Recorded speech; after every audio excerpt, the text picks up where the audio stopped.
Good morning. My name is Rose Enns. I've been coming to Gateway for about 2.5 years now, and I really enjoy singing in the choir. Our text for today is from Matthew 8:28-34. When he arrived at the other side in the region of the Gadarenes, 2 demon-possessed men coming from the tombs met him. They were so violent that no one could pass that way. "What do you want with us, the Son of God?" they shouted. "Have you come here to torture us before the appointed time?" Some distance from them, a large herd of pigs was feeding. The demons begged Jesus, if you drive us out, send us into the herd of pigs." He said to them, "Go." So they came out and went into the pigs, and the whole herd rushed down the steep bank into the lake and died in the water. Those tending the pigs ran off, went into the town, and reported all this, including what had happened to the demon-possessed men. Then the whole town went out to meet Jesus, and when they saw him, they pleaded with him to leave their region. This is the word of the Lord. Good morning. If you haven't done so already, I'd love for you to have your Bibles in front of you. Find Matthew chapter 8. Matthew chapter 8. While you're looking for that, what did we just read? What is this story all about 2 demon-possessed men? Their demons eventually going into 2,000 pigs. They go off into the sea. The crowd comes out and they ask Jesus to leave. Why is this story in our Bibles? What is its application? What does it mean? And what sort of relevance does it have for your and my life today? Last week, I gave you a bit of a coat hanger, if you will, something to understand the plain main thing of Matthew chapter 8 and chapter 9. So for the sake of our guests, let me share it one more time with you this morning. The big idea of these chapters is this: Jesus teaches us the cost of discipleship and what should be ultimate in our life. That's the big idea. And then we have a whole series of stories that seek to highlight one central reality, which is this: Jesus has all of the authority. Authority is the most significant singular word that I can give you to summarize these 2 chapters. Jesus has the authority. Every story is seeking to showcase that reality. And you all know that I like Lord of the Rings, so here's a way of picturing this. Everything we've learned for the last 2 weeks is sort of like the Fellowship of the Ring. What we're learning this week, the 2 Towers. What's coming next week, Lord willing, the Return of the King. We're going to see it all come together. All of these stories are pointing to a reality that's coming before us. So last week, what did we see? Stories that highlight Jesus' authority to heal. He touches the leprous man. Molecules are rearranged, and instantly he is healed. He has a conversation with a Roman centurion soldier, and he says, "My servant is at home paralyzed, suffering terribly." And Jesus says, "Should I come to your house?" He says, "Jesus, I know that you are a man with authority. Don't come under my roof. I don't deserve for you to come to my home. Just say the word, and I know my servant will be healed." And Jesus says, the scripture says that Jesus was amazed. Only twice in all the Gospels is Jesus himself amazed, and this is one of the 2 stories, at the faith of this Roman centurion soldier. And he says, "It will be done just as you say." And at that moment, the paralyzed man is healed. And then later, Jesus goes into the house of the mother-in-law of Peter, and she is sick on her deathbed. He touches her, and instantly she is made well. And not only that, she gets up and she starts to wait on Jesus. No need to recuperate. Instantly, she is better. And word gets out that Jesus, the great healer, has come, and he starts healing people all across that region. And the main message that all these stories highlight is that Jesus has the authority to heal. And then what did we see? Jesus is exhausted. He says, let's go out onto the sea to the other side. And he sleeps. A great tempest, a great storm, a squall comes upon the sea. And these fishermen, men who live upon the sea, are so afraid they think they're going to drown. And they say, Jesus, do you not see what's going on? How can you sleep? And Jesus says, why are you so afraid? Instantly, he causes the storm to cease. The wind and the waves obey him. And the disciples say, what kind of man is this? Even the wind and the waves obey him.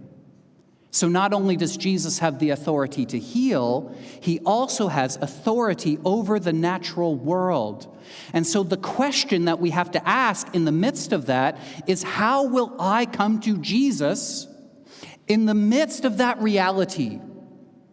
In the midst of the fact that he has all the power, all the authority, how do I come to Jesus? Hang on to that question now as we look at this story too. Pick up with me at verse 28. When Jesus arrived at the other side in the region of the Gadarenes, 2 demon-possessed men coming from the tombs, met Jesus. They were so violent that no one could pass that way.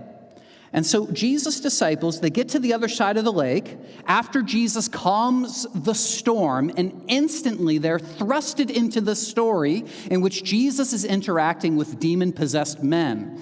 In Mark's gospel, one of the things that he highlights is when Jesus is interacting with these men, he says, "What is your name?" And the response they give is, "My name is Legion, for we are many." There are many demons in these 2 men. And the question that we're invited to ask this week is, does Jesus' authority reach even into this place with 2 demon-possessed men who live among the tombs, who in a very real spiritual sense are walking dead men? Does Jesus' authority exist here, in this place? And what we're going to see in this story is, in essence, the gospel in miniature. My hope is that you can see yourself within this story, and only then will this story truly make sense. So here's the first note that I put in your note sheet. Jesus goes where darkness lives. Jesus goes where darkness lives. Matthew says that Jesus goes into the region of the Gadarenes. This is on the southeast side of the Sea of Galilee in a place called the Decapolis, 10 cities. These are not Jewish towns and cities. These are pagan cities, Gentile cities. And Matthew is putting all these pictures together, not only because this is what actually happened historically, but for us to see the spiritual significance that Jesus is trying to do something for us to understand that Jesus is crossing boundaries.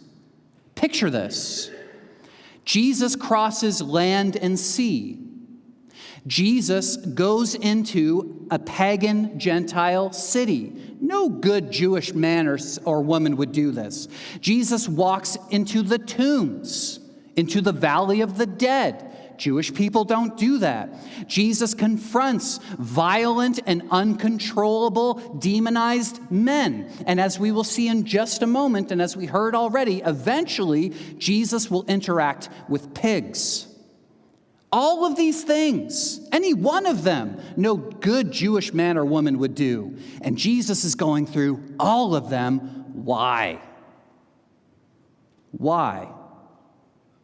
Continue to ask that question as we go through. Verse 29.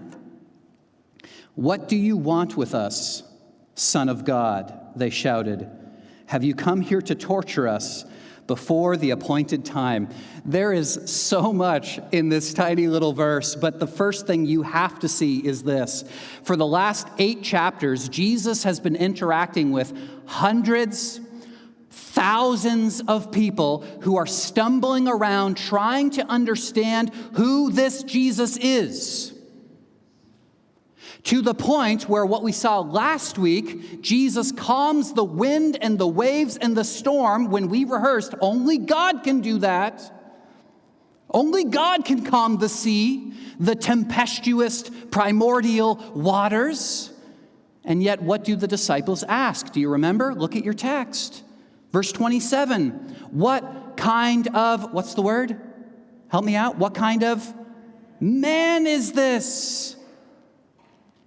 Even the wind and the waves obey him. See, they know that Jesus is in the boat with them. They don't yet know the Jesus who is in the boat with them. And there's a difference. Still in this moment, they ask, what kind of man is this?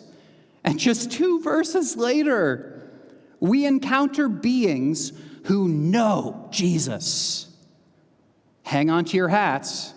The first beings to affirm the divinity of Jesus in your New Testament Bible are demons. Not human beings. Here's what they say. What do you want with us, Son of God? No introductions are needed. Why? Because they have met before. They know Jesus. The demons have seen Jesus long before this story, long before the nativity scene, long before the creation of the world. They were once angels who served the Son of God, but they, with Satan, turned their back on God, and now we call them demons. They are fallen angels who once served God Most High. They have met before. But there's something else we have to see. In this story, everything is backwards. Not only is it the case that the disciples don't yet know that Jesus is God in the flesh, what kind of man is this? Not only is it the case that demons know that Jesus is the Son of God, but the demons are also the ones who are asking all the right questions. They're the ones who understand Jesus. They tremble before Jesus. They recognize the authority of Jesus. They affirm the divinity of Jesus. They surrender to Jesus. They even ask the right question, what do you want with us, Son of God? There's a question that all of us should be asking. Lord, what do you want with me? How did Jesus teach us to pray? Our Father in heaven, hallowed be your name. Your kingdom come. Your will be done on earth as it is in heaven. And the essence of that prayer is, and work through me in order to bring about that reality. God, what do you want to do with me? Where do you want me to go? What do you want me to do? Who do you want me to serve? What do you want with me, Son of God? The demons understand the spiritual reality that we are ushered into. Everything is backwards. The disciples don't yet know, but the demons do. What do you want with us? One more thing.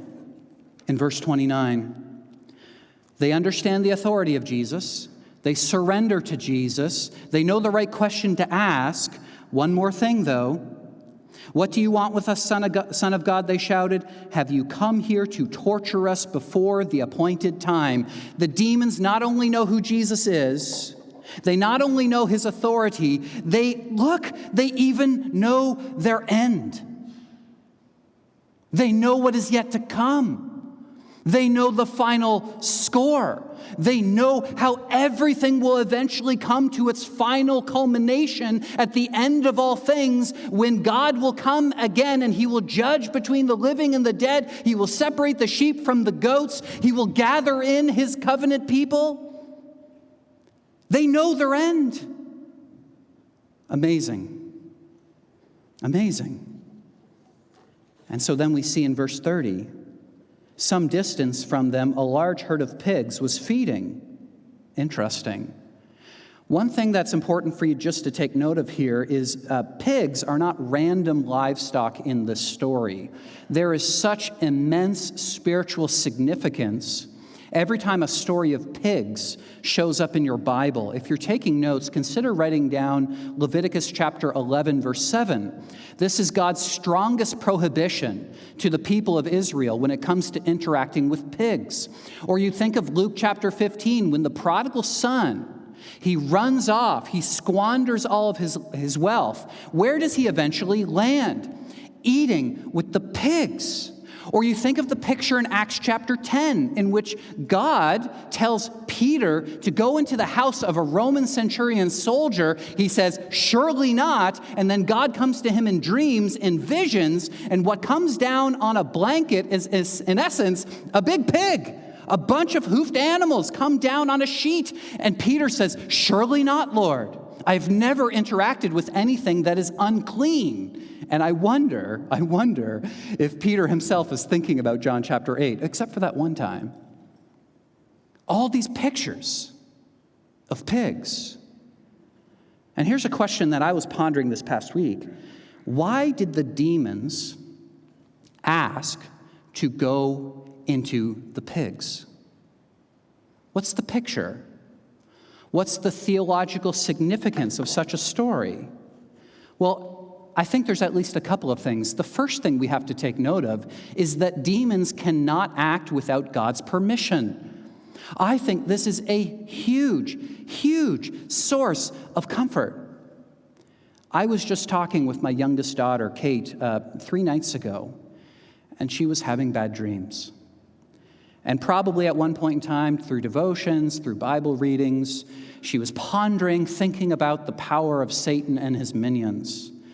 And she was seeking comfort at this time in which she said, what can he do to me? And I can now share with you what I shared with my 7-year-old daughter, that when it comes to the forces of evil in this world, that God has the ultimate authority. You think about Job chapter 1 and 2. What does Satan have to do? He has to grovel at the feet of God. Give me permission to inflict wounds on Job, to take away his wealth and his prosperity. Always, always, always, the forces of evil are on a leash. Because God is sovereign, God is all-powerful, God is in control, God has the ultimate authority. And that is a huge comfort for our lives. The demons can't act independently. They must ask permission. They can't even enter pigs without the consent of God. Verse 31, the demons begged Jesus, if you drive us out, send us into the herd of pigs. And he said to them, go. Circle, highlight, underline, my friends, go. This is the only word that Jesus utters in this entire story. One word, 2 letters, go. That's all it takes. That's it. There's no struggle in this story. It's not a boxing match between 2 forces, the forces of good versus the forces of evil. And as I noted to you already in the Gospel of Mark, he says, our name is Legion, for we are many. There are presumably hundreds, even thousands of demons inside these 2 men. And it's not as though Jesus goes, all right, I got to watch both of you. Got to see what's going on here, in a defensive posture. No. Jesus says, go. And they flee. He has the power. He has the authority. There is no ritual. There is no struggle. There is no incantation. Just authority. Friends, we need to understand this. Christ does not negotiate with evil. He lords over it. He does not negotiate. And so, like we've covered already, all these stories are seeking to highlight this one central reality, that Jesus has all the authority. The story of the leper, the story of the paralyzed servant of the Roman centurion, the story of Peter's mother-in-law, the story of all the healings, the story of Jesus calming the sea, and the story of Jesus casting demons out of crazy men into pigs are all seeking to highlight this one spiritual reality: Jesus has all the authority. And that is a huge source of comfort when you think about it, when we know this deep in our hearts. So here's the way I put it in your note sheet. Jesus has absolute authority over the natural world. That's what we learned last week. And over the unseen realm. So here's my next question. Why did Jesus give them permission to do this? Have you thought about that? Why did Jesus say yes? Commentators don't all agree, but I'm going to give you my take on this, which means I can't shout this from the rooftops, but to me this is clear. Jesus permits this to happen so that it visibly reveals the nature of evil. If you like to read, I would strongly encourage you to pick up a book called Screwtape Letters, written by C.S. Lewis. It is written from the perspective of a senior demon who writes letters to his nephew, a junior demon by the name of Wormwood. And the reason why Lewis wrote this book is to try to lift the veil for us to see more clearly why evil forces seek to do what they seek to do in our lives today, so that we don't be naive to these realities, that there is an unseen realm, that there are evil forces among us, and that they seek to kill and to destroy. Jesus says in John 10, the thief comes only to steal, to kill, and to destroy. And Jesus, I think, allows this to play out so that we can see most clearly what they are seeking to do to God's people: to steal, to destroy, and to ruin human lives. For us to see what real spiritual bondage actually does. But there's another thing that I want us to see. Not for us to be worried or concerned about the effects of sin and darkness and the forces of evil in this world, but for us to also know the power that God has over it. So what happens? Jesus permits these demons to go into the pigs. And then, I think, this is according to Justin, not necessarily according to the text, I think what happens next is a surprise to the demons. I don't think they were planning on falling into the depths of the sea. I think they thought to themselves, maybe we can wreak havoc in this situation as well as we enter into the pigs. So unclean demons go into unclean pigs, and then they are thrust into the sea. The sea should be something that's interesting to you because we talked about this last week. What does the sea represent? The primordial waters of chaos, of sin, of destruction, of gloom, and they go, and they are no more. This is a picture, friends, of the cosmic reality when Jesus Christ comes again and we are set free. You think, for instance, there are so many stories in the Bible in which forces of evil get thrust into the sea. But maybe the one that's most familiar to most of you is Exodus 14, when the people of Israel walk through the Red Sea on dry ground. Pharaoh, whose heart is hardened, wants to kill the covenant people of Israel. They go out unto the sea, and what does God do? He closes the waters, and they are never to be seen again. God rescues his people from the power of sin and darkness, and they are engulfed by the sea. And later we see in the book of Revelation that the sea is like glass. God has the power. He is the one who has come to redeem all things, to cast unclean things, broken things, things of destruction into the sea so that they will be seen no more. So here's the promise. Chaos, evil, and suffering will one day drown into the depths of the sea, never to be seen again. And that's good news. That's good news for you and for me. But the question that remains for us is, will we see this as good news? Will we? Let's see what happens in the story. Verse 33. Those tending the pigs ran off and went into the town, and they reported all of this, including what had happened to the demon-possessed men. Now remember, this is in the region of the Gadarenes. This is Gentile territory. No one goes out to the land of the tombs. This is where the dead reside. This is out on the outskirts of the town. And the only people who are there are those who are tending to pigs. Now, historically, those who tended to animals in the wilderness were teenage boys, young kids, because they were considered the lowest of low in that society. You go take care of the animals, make sure that no bear or lion or thief comes in and takes any of our cattle or our sheep or our pigs or whatever else have you. Make sure that they're safe and bring them in at the end of the day. This was the picture. And so now that they don't have any more pigs, all 2,000 pigs are into the sea. They go into town, they report everything.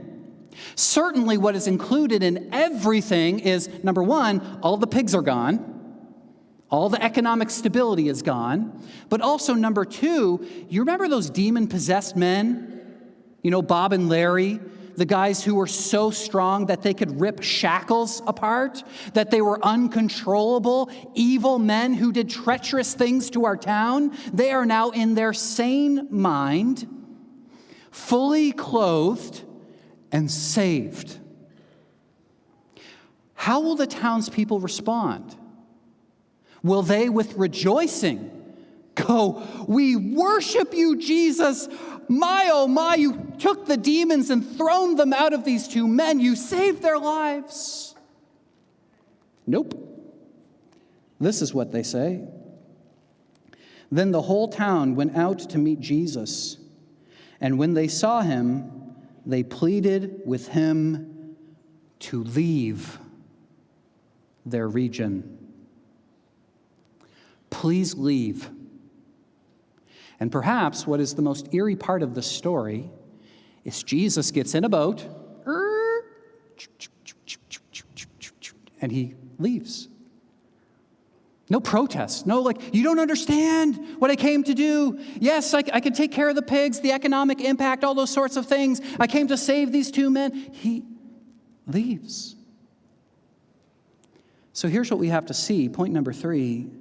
The arrival of God's kingdom always, always, always forces a response. What will your response be in this story? For the townspeople, when they come out, all they see is all of their revenue, all of their livelihood in the sea. And that the two demon-possessed men are now in their right mind. But they can't see it. It's not significant enough to them in light of what they've lost. And so they ask Jesus to leave. Why? Because deliverance is costly, friends. Deliverance is costly. They lost their livestock, they lost economic stability, they lost predictability, they lost control, and they preferred their stability over God's salvation. Let me say that again. They preferred their stability over and against God's salvation. Because of our sin nature, friends, the traitor within, how often do we choose our own familiar bondage rather than God's unfamiliar freedom? How often do we do the same? And this is what Jesus does. He gets in the boat, Matthew 9, verse 1, and he rows away. So here's the plain main thing of this story. Jesus has authority over every power that enslaves us, but his freedom always must uproot our idols to restore our lives. The town overlooks the healings of these two men because all they can see is the cost of their pigs floating in the sea. And to them, the cost was not worth it. In fact, I have no doubt that the only people that day who felt that the cost was worth it were the two demon-possessed men. Right? They're the only ones looking at this story going, that's a fair trade. We are so grateful. And to that, I want to tell you a story of Jesus. Jesus later told his disciples this story. Two people owed money to a certain lender. One owed him 500 days of wages, the other 50. Neither of them had the money to pay him back, so he forgave both of the debts. Now, says Jesus, which of them will love him more? Simon Peter replied, I suppose the one who had the bigger debt forgiven. You have judged correctly, says Jesus. Jesus said, whoever has been forgiven much loves much, but whoever has been forgiven little loves little. So my question to you, friends, is how do you identify with this story? Do you see yourselves as the townspeople or as the demon-possessed men? How do you see yourself in the reality of our predicament in the midst of the sinfulness of our own lives? If you have the eyes to see, and I hope you do, this is a picture of how God concerns himself with us. Matthew invites you to see yourself like these two men, where Jesus comes from heaven to earth, he crosses land and sea, and he goes into a territory in which you were not a part of the covenant community called Israel. You were walking among the tombs of the dead. You were violent and uncontrollable, sinful people, and there was nothing that you could do to change your own predicament, and on account of that, like the prodigal son, you were sitting in the dust with the pigs. Matthew, I think, is in mind when Paul says what he says in the book of Ephesians chapter 2. As for you, you were dead in your transgressions and sins. Not dying, not stage 4 cancer, not drowning, help me. Dead to your transgressions, in which you used to live. When you followed the ways of this world and the ruler of the kingdom of the air, that's Satan, the spirit who is now at work in those who are disobedient. All of us lived among them at one time, among the dead. Do you see that picture? Gratifying the cravings of the flesh, following our own desires and thoughts, and like the rest, we were by nature deserving of wrath. But because of his great love for us, God, who is rich in mercy, made us alive with Christ, even when we were dead in our transgressions. It is by grace you have been saved. For it is by grace you have been saved through faith, and even your faith is not from yourselves. It is a gift from God, not by works, so that no one can boast. For we are God's handiwork, created in Christ Jesus to do good works, which God prepared in advance for us to do. All God is saying to you and to me is, that is just how far I will go to bring you back. I will cross land and sea. I will go into the valley of the dead. I will take out impure spirits. I will take the evil and the suffering and the sin of your life and toss it into the sea so that I can get you back. So I ask you again, who do you identify with in this story? With the townspeople? Or with the demonized dead men? Matthew wants you to see that spiritually speaking, this is our lives. And when we engage with that reality, it invites us to see the unmerited favor, the grace of God that He gives to you. And so here's a reality that I want to impress upon your heart based on the text is this: no one is beyond the reach of Christ. No one is. The violent, the isolated, the unclean, the socially abandoned, the spiritually enslaved. Jesus says, I will come from heaven to earth to get you back. I will go to the cross, scorning its shame, so that all the sin and despair in the world will be tossed into the sea. And for those of you who have already laid claim to this gift, I invite you to ask a new question. Who in your life has yet to receive this gift? Maybe it's a family member or a friend.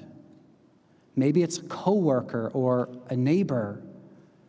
Someone that is in your life who, spiritually speaking, has the same status that you used to have before Christ as a dead man, a dead woman who needs to be raised back to life again. And the invitation for us today, friends, is this question: how will you respond? How will you respond to this Jesus?